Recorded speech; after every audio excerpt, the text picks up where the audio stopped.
Something clawed and bit apart the deer we just hung up, and hours later it slammed against our locked front door, screaming a sound that wasn't human and wasn't any animal we could name. If stories like this keep you up at night, hit subscribe. Because my grandpa and I still don't know what was outside that house. This happened last November on a hunting trip with my grandpa down to Crockett, Texas. I don't get to see him often since he runs his own company, so when he invited me, I jumped at it. I'm not really into hunting myself, but I love camping, and I'd never been to this particular lease before, so it felt worth the trip. Pulling up to the gate, there wasn't a real entryway, just a dirt track and an iron gate off the side of a freeway. My grandpa got out to lift it, and we drove a long dirt road through the woods to a clearing with an old house sitting in the middle. He told me his father had built it years ago. A place to hunt or just get away from everything. I could see why. Despite being right off the freeway, it felt completely peaceful inside those woods, barely any road noise at all. Seemed like the perfect weekend getaway. We unpacked, cooked dinner. Everything felt normal. Old beds with sheets and blankets we brought. An old TV and VCR, an old-fashioned stove. We turned in around 8:30 to be up before dawn for the blind. As I was falling asleep, I heard a scratching sound at one of the screened windows. Didn't think much of it. Drifted off soon after. Morning came. We got dressed, headed to the blind, settled in to watch the clearing. Nothing for a couple hours, so we decided to nap. I woke up after only a few minutes and grabbed my binoculars to scan the tree line, about 1.5 miles out. I swear I saw someone peeking around the trees at the edge of the woods, like they knew exactly where we were, like they'd been watching the whole time. I was completely convinced. Woke my grandpa up. He looked through his own binoculars, and right then a herd of deer stepped into the clearing. He laughed it off, told me not to worry, just wildlife.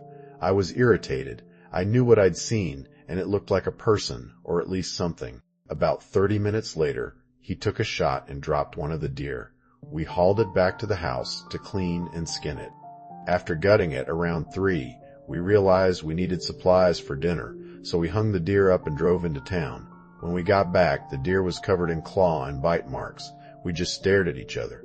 My grandpa said we were going on a night hunt. I asked why. He said he figured coyotes. I didn't think that was the case, though I couldn't say why exactly. After eating, we grabbed flashlights and our rifles and went scouting. About 45 minutes of walking before we heard anything.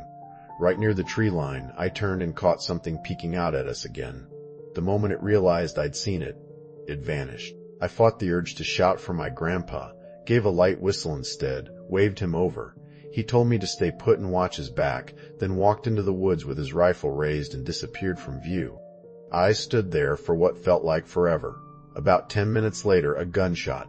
I ran in and found a coyote lying dead beside a mutilated deer carcass. Relief seeing my grandpa okay, though he explained the coyote had looked ready to charge him, so he hadn't had a choice. We sat there a moment before hearing rustling in the distance, followed by the most horrifying scream either of us had ever heard. Not human, not any animal I recognized, and I didn't care to find out what it actually was. We ran for the house as fast as we could, heavy footsteps and breathing closing in behind us the whole way. Felt like we'd never make it, but we did. Slammed the door, locked every entrance. Outside, we could hear weird screeching and heavy breathing right against the door. Whatever it was got frustrated and slammed into the door a couple times. My grandpa, done being scared, fired a couple rounds straight through it. Must have hit something because it let out that same terrible screech and finally ran off. Once we caught our breath, I called the police and explained everything. Understandably skeptical at first, but the responding deputy didn't seem to know what to make of it either once he saw everything we showed him. He looked genuinely unsettled. Nothing ever came back from that report, but we're not going back to that house again. What that night left me with, more than the fear itself, is a real respect for the limits of what we understand about the world we hunt in. Some places hold more than wildlife, and knowing when to lock the doors and stop asking questions is sometimes the smartest move available. If you've ever encountered something in the woods you still can't explain, I'd genuinely love to hear about it. Drop your story in the comments because some of the best ones I cover started exactly this way.